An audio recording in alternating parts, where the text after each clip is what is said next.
Friends, welcome to Kannan info Tamil. நம்ம இன்னைக்கு என்ன டாபிக் பார்க்க போறோம் அப்படின்னா 3 முக்கியமான டிஃபென்ஸ் அப்டேட் இந்த வீடியோல பார்க்க போறோம். முதல் டிஃபென்ஸ் அப்டேட், இந்தியா தன்னுடைய விமானப்படையை நவீனப்படுத்துவதற்கு பல திட்டங்களை கையில் எடுத்து செயல்படுத்தி வந்துகிட்டு இருக்காங்க. அதுவும் குறிப்பா ஒரு 5 மேக் இன் இந்தியா திட்டத்தை இந்திய விமானப்படை பெருமளவுல செயல்படுத்தி வந்துகிட்டு இருக்காங்க.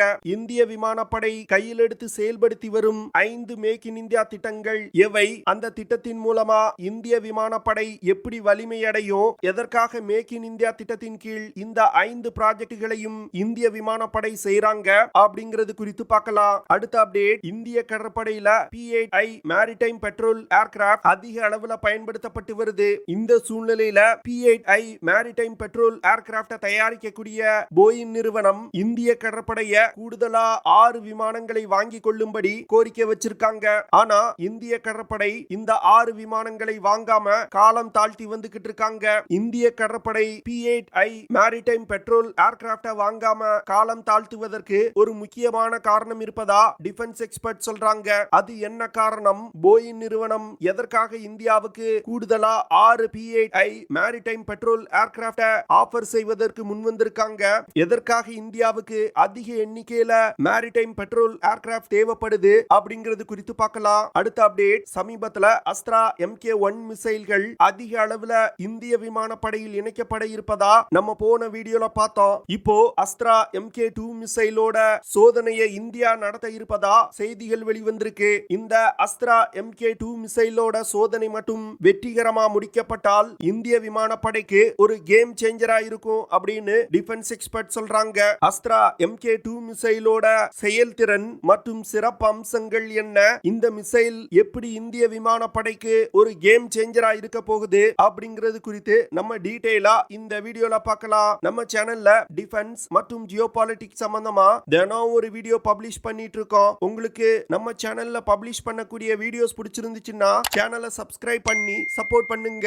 நீங்க பண்ற ஒவ்வொரு சப்ஸ்கிரிப்ஷனும் எனக்கு அடுத்தடுத்த வீடியோஸ் போடுறதுக்கு ஒரு மோட்டிவேஷனா இருக்கும். கடந்த சில வருடங்களா இந்திய விமானப்படையோட ஸ்குவாட்ரான் ஸ்ட்ரென்த் அதிவேகமா குறைஞ்சு வந்துகிட்டு இருக்கு. இதற்கு முக்கிய காரணம், பல வருடங்களா இந்தியா தன்னுடைய விமானப்படையில் பயன்படுத்தப்படும் விமானங்களுக்காக வெளிநாடுகளை நம்பி இருந்ததுதான். இந்த சூழ்நிலையில இந்தியா தன்னுடைய விமானப்படையின் வலிமையை அதிகரிப்பதற்கு தான் இந்த 5 முக்கிய திட்டங்களை தற்போது செயல்படுத்தி வந்துகிட்டு இருக்காங்க.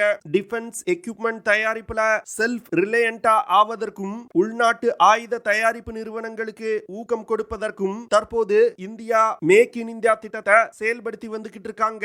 இந்திய விமானப்படை அடுத்த சில வருடங்கள்ல மேக் இன் இந்தியா திட்டத்தின் கீழ் 3.1 லட்சம் கோடி ரூபாய் மதிப்பிலான உபகரணங்களை வாங்க போறாங்க. குறிப்பா சொல்லணும் அப்படின்னா பல்வேறு விதமான ஆயுதங்கள் மற்றும் பிளாட்ஃபார்ம்ஸ மேக் இன் இந்தியா திட்டத்தின் கீழ் இந்தியா உருவாக்க போறாங்க. போர் விமானங்கள், helicopter, surveillance plane, air defence சிஸ்டங்கள் போன்ற பல விஷயங்களை சொல்லலாம். இந்திய விமானப்படை சமீப காலமா இந்திய தயாரிப்பு ஆயுதங்களுக்கு தான் முன்னுரிமை கொடுத்து வர்றாங்க.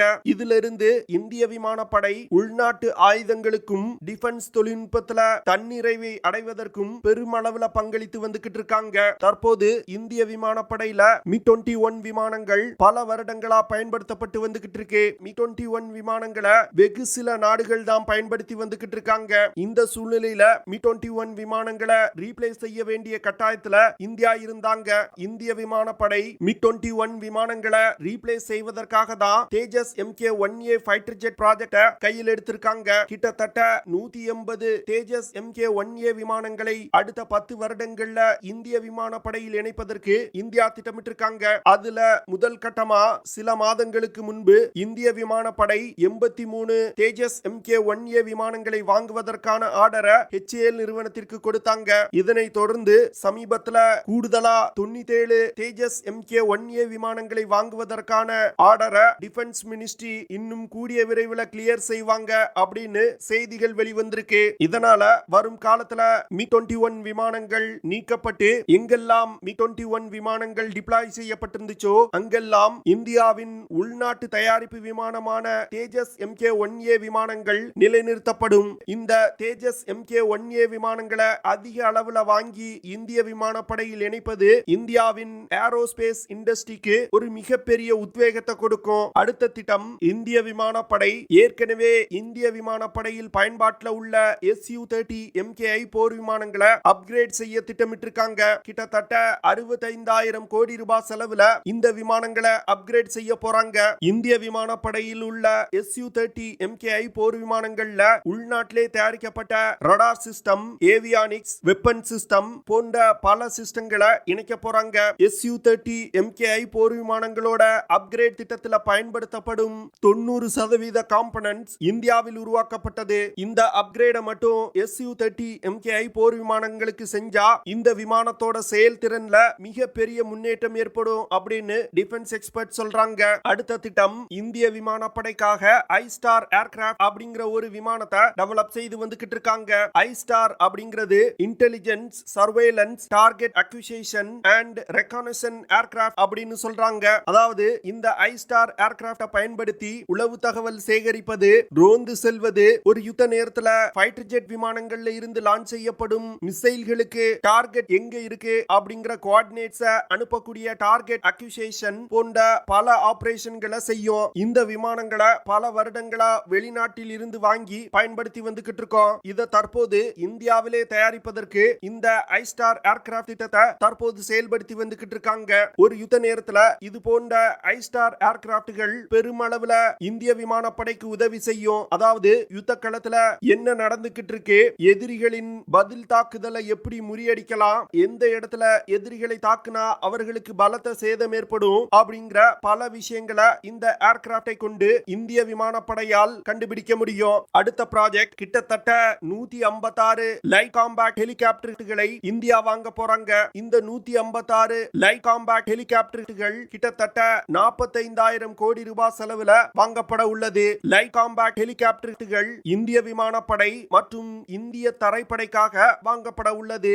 லைட் காம்பேக்ட் ஹெலிகாப்டர்கள் ஒரு யுத்த நேரத்துல டேங்குகள் மீது தாக்குதல் நடத்துவதற்கும், பங்கர்கள்ல பதுங்கி இருக்கக்கூடிய வீரர்கள் மீது தாக்குதல் நடத்துவதற்கும் பெருமளவுல பயன்படுத்தப்படும். அது மட்டும் இல்லாம ஆன்டி டெரர் ஆபரேஷன்களுக்கும் இந்த ஹெலிகாப்டர்களை பயன்படுத்த முடியும். இந்திய விமானப்படை தன்னுடைய ஹெலிகாப்டர் படையணியின் வலிமையை அதிகரிப்பதற்கு இந்த திட்டத்தை கையில் எடுத்து செயல்படுத்தி வந்துகிட்டு இருக்காங்க. அடுத்த திட்டம் ப்ராஜெக்ட் குஷா அப்படிங்கிற ஒரு திட்டத்தை கையில் எடுத்து இந்திய விமானப்படை செயல்படுத்தி வந்துகிட்டு இருக்காங்க. அதாவது ஏர் டிஃபென்ஸ் சிஸ்டங்களுக்காக இந்தியா பல வருடங்களா வெளிநாடுகளை நம்பி இருந்திருக்காங்க. குறிப்பா சொல்லணும் அப்படின்னா ரஷ்யா மற்றும் இஸ்ரேல் நாடுகளிடமிருந்து ஏர் டிஃபென்ஸ் சிஸ்டங்களை பெருமளவுல இந்தியா இறக்குமதி செய்து பயன்படுத்தி வந்துகிட்டு இருக்காங்க.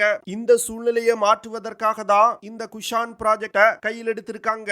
மினிஸ்ட்ரி ஆஃப் டிஃபென்ஸ் சமீபத்துல 21,700 கோடி ரூபாய இந்த திட்டத்திற்காக சாங்ஷன் செஞ்சிருக்காங்க.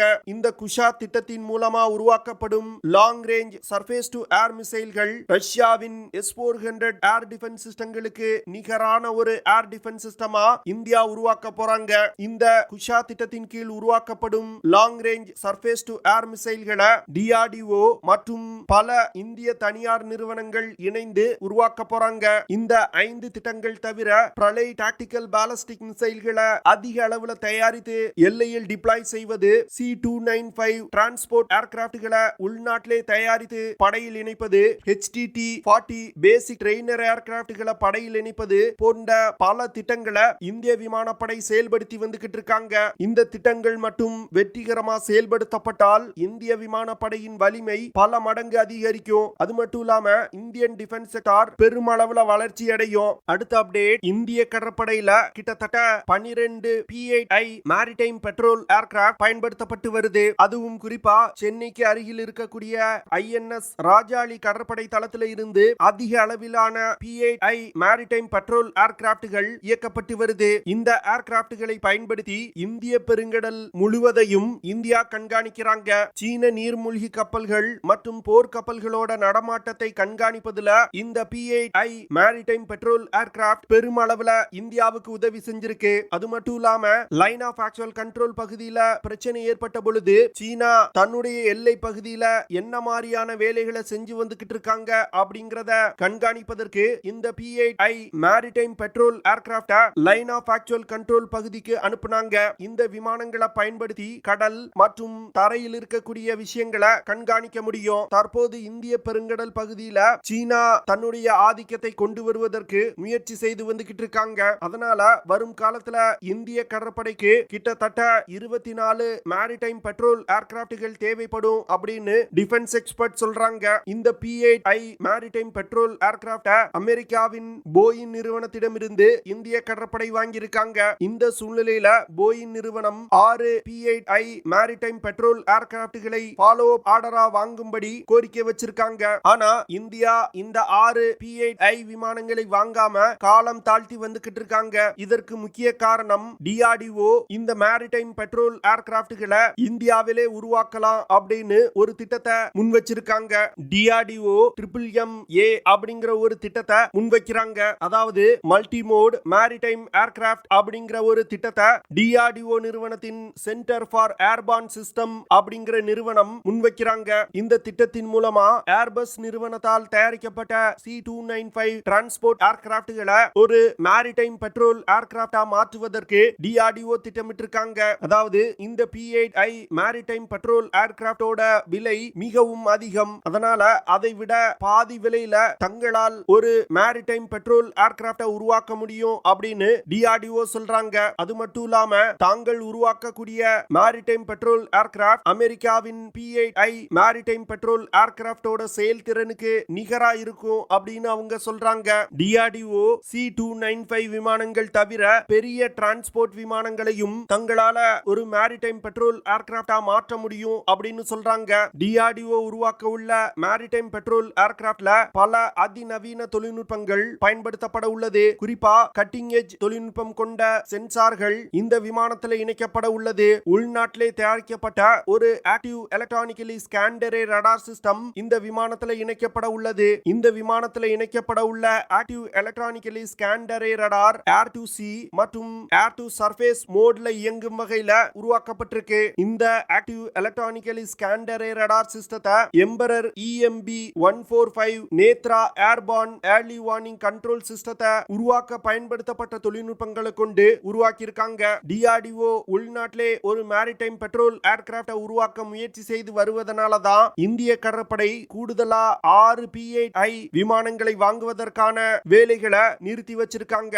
என்ன பொறுத்தமட்டில் DRDO டெவலப் செய்யும் மேரிடைம் பெட்ரோல் ஏர்கிராப்டுக்காக இந்தியா காத்திருக்கலாம். அந்த ஏர்கிராப்டுகளை DRDO வெற்றிகரமாக டெவலப் செய்து இந்திய கடற்படையில் இணைத்தால் இந்திய கடற்படைக்கு மிகப்பெரிய நன்மை கிடைக்கும். ஏன்னா மேரிடைம் பெட்ரோல் ஏர்கிராப்டுக்காக அமெரிக்காவை இனி இந்தியா நம்பி இருக்க வேண்டியது இருக்காது. இது போன்ற விஷயங்கள்லாம் ஒரு யுத்த நேரத்துல இந்தியாவுக்கு மிகப்பெரிய அளவுல கை கொடுக்கும் அப்படின்னு டிஃபென்ஸ் எக்ஸ்பர்ட் சொல்றாங்க. அடுத்த update, India Astra MK2 beyond visual range air to air மிசைலோட சோதனையை நடத்த இருப்பதா செய்திகள் வெளிவந்திருக்கு. தற்போது நடத்த உள்ள சோதனை தான் ஒரு முழு சோதனை. இந்த சோதனை மூலமா தான் மிசைலோட ரேஞ்ச், வேகம், மிசைல் தாக்கக்கூடிய துல்லியத்தன்மை போன்ற பல விஷயங்களை அசஸ் செய்ய முடியும். பாகிஸ்தான் விமானப்படையில சீனாவிடம் இருந்து வாங்கப்பட்ட PL-15E அப்படிங்கிற ஒரு beyond visual range air to air missile பயன்படுத்தப்பட்டு வருது. இந்த மிசைல்னால 145 கிலோமீட்டர் தூரத்துல உள்ள வான் இலக்குகளை தாக்கி அழிக்க முடியும். இந்த மிசைலுக்கு போட்டியாக தான் இந்தியா அஸ்த்ரா MK2 மிசைல டெவலப் செய்து வந்துகிட்டு இருக்காங்க. அஸ்த்ரா MK2 மிசைல்னால அதிகபட்சமா 160 கிலோமீட்டர் தூரத்துல உள்ள ஏரியல் டார்கெட்டுகளை மிக துல்லியமா தாக்க முடியும். குறிப்பா சொல்லணும் அப்படின்னா போர் விமானங்கள், டிரான்ஸ்போர்ட் ஏர்கிராப்ட், ரீஃபியூலர் ஏர்கிராப்ட், அவாக்ஸ் விமானம் போன்ற பல்வேறு விமானங்களை இந்த மிசைலை பயன்படுத்தி தாக்கி அழிக்க முடியும். அஸ்த்ரா MK2 மிசைல் ஒரு யுத்த நேரத்துல இந்தியாவுக்கு ஒரு மிகப்பெரிய அட்வான்டேஜ் கொடுக்கும் அப்படின்னு டிஃபென்ஸ் எக்ஸ்பர்ட் சொல்றாங்க. ஏன்னா அஸ்த்ரா MK2 மிசைல்கள்னால 160 கிலோமீட்டர் தூரத்துல உள்ள இலக்குகளை தாக்க முடியும். இந்த மிசைல்னால மாக் 4.5 அப்படிங்கிற வேகத்துல பறந்து சென்று இலக்கை தாக்க முடியும். இந்த மிசைல்னால அதிகபட்சமா 66,000 அடி உயரத்துல இருக்கக்கூடிய ஏரியல் டார்கெட்டுகளை மிக துல்லியமா தாக்க முடியும். அஸ்த்ரா MK2 மிசைல தற்போது இந்திய விமானப்படையில் பயன்பாட்டில் உள்ள MiG-29, Su-30 MKI, தேஜஸ் MK-1A போன்ற விமானங்கள்ல இணைக்க போறாங்க. அது மட்டும் இல்லாம வரும் காலத்துல இந்திய படையில் இணைய உள்ள தேஜஸ் MK2, AMCA, டெட்பஃப் போன்ற விமானங்களை இணைப்பதற்கு இந்தியா திட்டமிட்டிருக்காங்க. இந்தியா தன்னுடைய ஏர் டு ஏர் மிசைல் டெவலப்மெண்ட்டை வேகப்படுத்தி இருக்காங்க. அஸ்த்ரா MK2 மிசைல் மட்டும் வெற்றிகரமா டெவலப் செய்யப்பட்டால் இந்திய விமானப்படையின் ஏர் டு ஏர் காம்பேட் கேப்பபிலிட்டியில ஒரு மிகப்பெரிய முன்னேற்றம் ஏற்படும். அது மட்டும் இல்லாம இந்திய விமானப்படை விமானங்கள்ல பயன்படுத்தப்படும் நடத்தப்பட்டு வரும் ரஷ்யா மற்றும் ஐரோப்பிய தயாரிப்பு ஏர் டு ஏர் மிசைல்களை இந்தியா இனி வாங்க தேவை கிடையாது. ஓகே ஃப்ரெண்ட்ஸ், நம்ம வீடியோவோட நிறைவு பகுதிக்கு வந்துட்டோம். இதெல்லாம் தான் நான் உங்ககிட்ட ஷேர் பண்ணணும் அப்படின்னு நினைச்ச விஷயங்கள். ஐ ஹோப் நான் ஷேர் பண்ண விஷயங்கள் உங்களுக்கு பிடிச்சிருக்கும்னு நினைக்கிறேன். அப்படி பிடிச்சிருந்துச்சுன்னா ஷேர் பண்ணுங்க, லைக் பண்ணுங்க, கமெண்ட் பண்ணுங்க. மறக்காம நம்ம சேனலுக்கு சப்ஸ்கிரைப் பண்ணுங்க. அப்படியே அந்த பெல் நோட்டிபிகேஷனை கிளிக் பண்ணி ஆல்ங்கிற ஆப்ஷனை எனேபிள் பண்ணிக்கங்க. See you in the next video. Jai Hind.